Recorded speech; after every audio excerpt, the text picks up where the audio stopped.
Polynesian plant known as the Lāʻī. Some people also may call it a tea leaf plant. It has over 101 uses. Today I'm going to be making a Lāʻī. Lāʻī made from Lāʻī can be used as lei for protection. I'm going to be making a lei today that's going to be twisted with only 2 tea leaf for both of my lima, my hands, and for my wawai, for my ankles. The Lāʻī plant is traditionally planted at all 4 corners of a home and anywhere else, but especially the 4 corners. And that is a symbol of protecting the home. It's also to let people know in the event that you're in a sacred area. It's planted there as a reminder that it is KAPU or taboo for protection. One of the first things that a person should do prior to lei making is to make sure that you are ma'e, which means pure or clean. The area that you work in is clean, and that you are someplace comfortable. But more importantly is your frame of mind. Now I'm using today's lei for protection, so I want to be very serious when I do these, even though they are simple to make, but the meaning behind them and their purpose is of the utmost importance. We'd be calm. We'd be thinking of the intentions of making the lei. We'd be asking permission to the plant in order to even be able to pick the Lāʻī. A short example in Hawaiian and then in English. Ke noi aku ne wau ia o koa pauloa e nā kinia kua no ka hoʻopa kele mai ia'u. Ke noi aku ne wau I ka Lāʻī no ka lau no ka hana ana I ka lei no ka hoʻopakele mai ia'u. O keia mau mea a'u e noi ia ia o kou pakahia pau me ke aloha.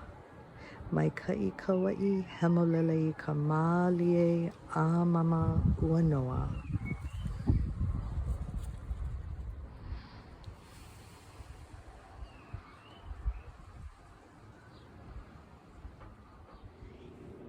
The terms that we use to describe each tip of the Lāʻī are similar to that of a fish. So we call the tip of the Lāʻī, we refer to that as the po'o, which means head, and then the tips of the Lāʻī are referred to as the hi'u, or the tail, exactly like a fish. Now there are many fish that are named after plants because they look similar to them. And you'll notice that I have chosen some Lāʻī that are slightly turning palahu. Palahu means ripe, and in this case I'm referring to the yellow gold colors that are appearing around the edges of the Lāʻī. These colors, gold, yellow, green, and other colors like red and black, are colors that represent KAPU, or things that are forbidden or sacred. And by choosing a Lāʻī that has a little bit of the palahu colors in it, the yellow, red, golden colors, it's going to imbue my lei with mana, or more of it, because whatever you're making with your own hands goes into the product, in this case your lei that you're making. And thus, whoever wears that lei or wherever that lei goes, that mana or lack thereof will carry with you, or be brought along with the lei. Which is why your intentions of making the lei need to be quite clear before you even begin to pick your materials. You have to have aloha from within.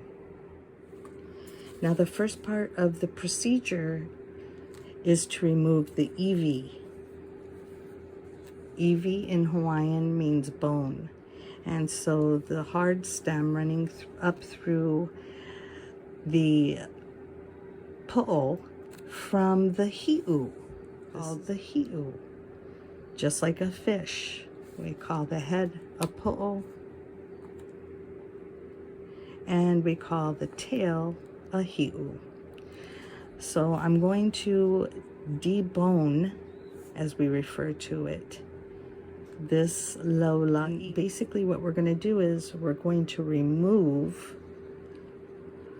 the hard part of this iwi. Now,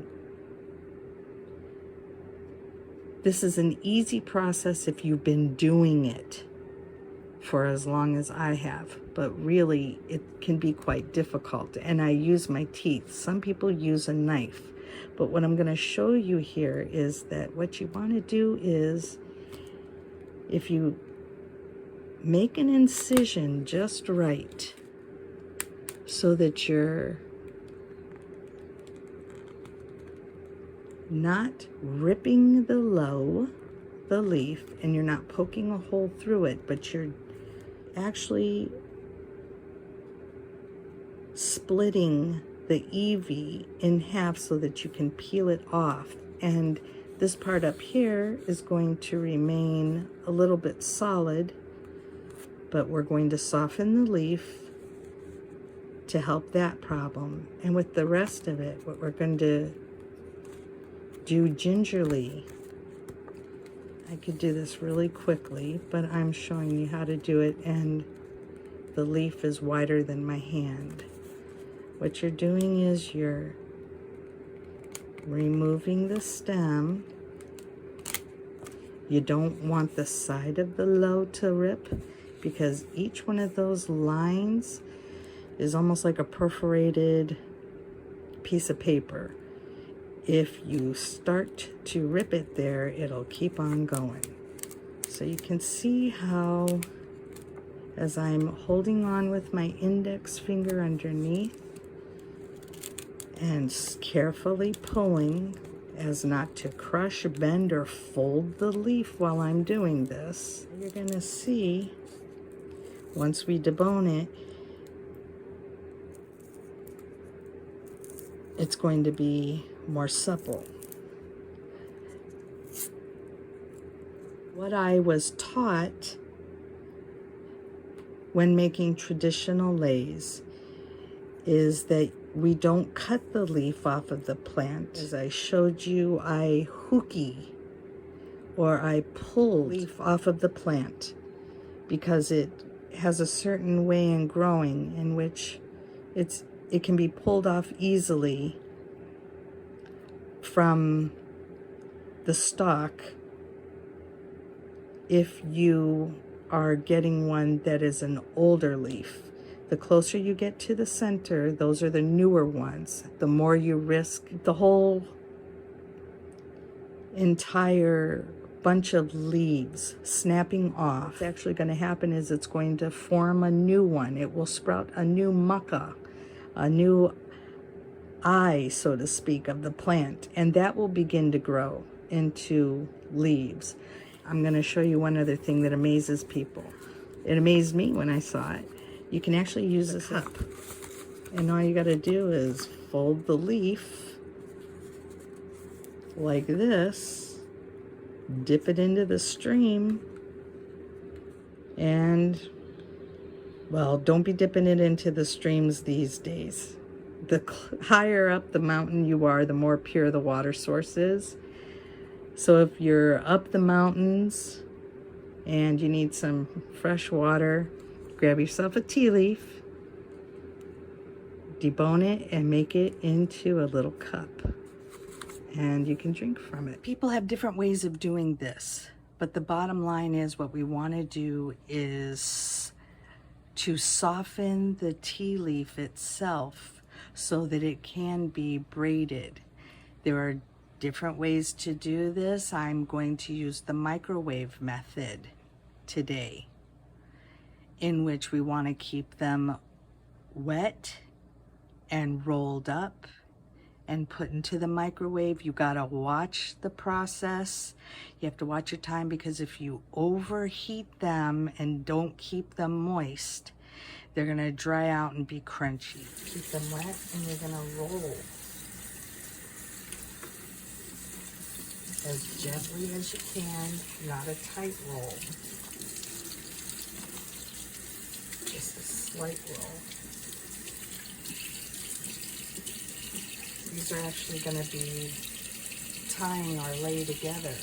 No string needed. And I'm just going to put them in here. This is not a long process.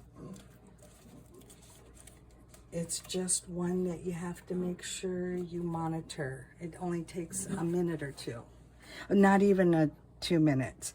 It depends on how many leaves you have. We only have 4 here, so we're gonna have to watch it closely. So about every 20 seconds or so, I'm going to check on it, douse them with more water, and see how soft they are. Be careful, it gets hot.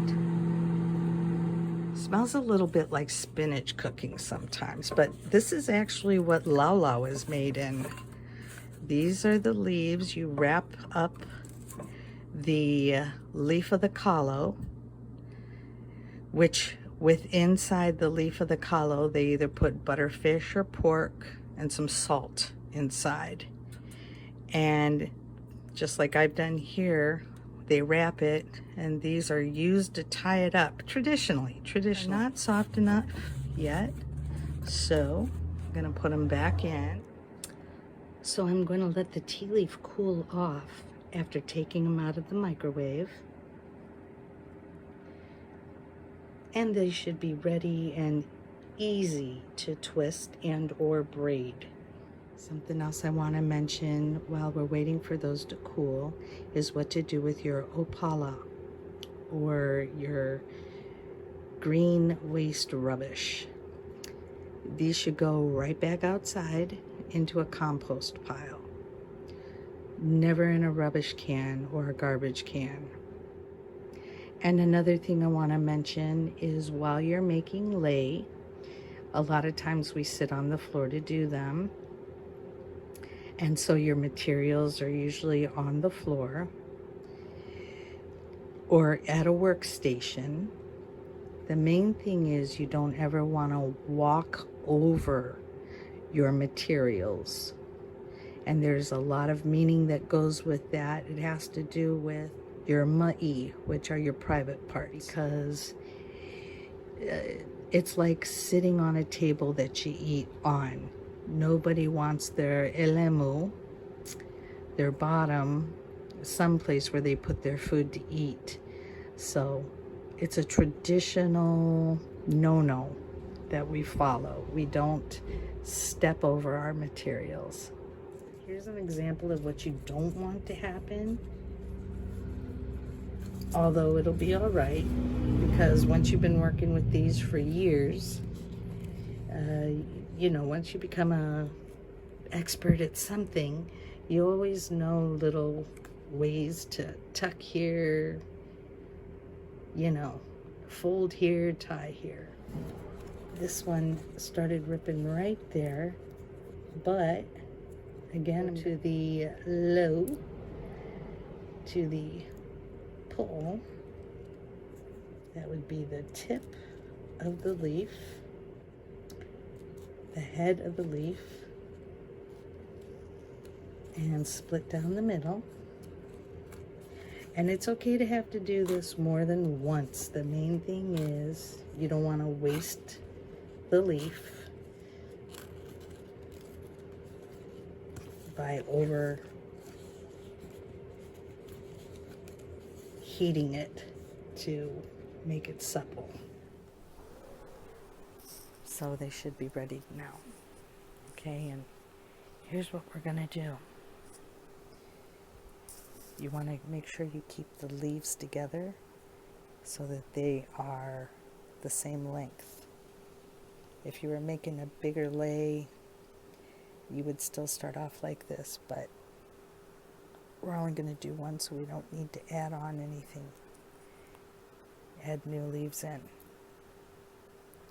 So I'm going to make a knot right there using either your teeth or, yes, we put it between our big toe and the index toe, but you need something that's going to anchor it and make it taut so that it doesn't start to curl and wind up on you.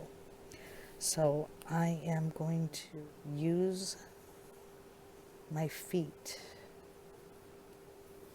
So if you're going to use the method to anchor it between the toes, make sure that they're clean, because it's all about mae, pureness, and in this case about kapu. I'm going to start it off in my mouth, but basically what you want to do is you twist and turn. This is why it needs to be taut, even if you're braiding. So you know, I'll spare you guys watching me put it between my teeth and not being able to speak. Okay, but let me get it started off and we'll finish it down using the toes. Okay, so what I did was I started it. What you want to make sure is that you're twisting both sides, or you know, it doesn't matter right here only because I'm going to be using this to tie it around with. But once you start getting to this point, if your leaf is not completely softened in order to be twisted or braided, it's going to form a straight line with what appears to be like a snake-like figure wrapping around it, and you want to avoid that. We're going to put it in between the two. Most important thing to remember is the reason why you're doing it, why you're making the lei, and making sure that your intentions are pono, which means proper. So sometimes what I do to make sure that my leaves twist well is I just give them, I start to twist them. That way I know the leaf is supple. And you're gonna get the tea leaf oil starting to come out, and it will be sticky. So at best you should have a wet washcloth or rag, pick towel, to make sure. Now, because the stem part is a little long, I had to anchor it back there between the other toes rather. And you're twisting, and then twist the two together. Twist the individual leaf, twist the two together. And this comes a time when you want to start twisting, and make sure you keep it taut, pulling back towards you so that it doesn't start to curl.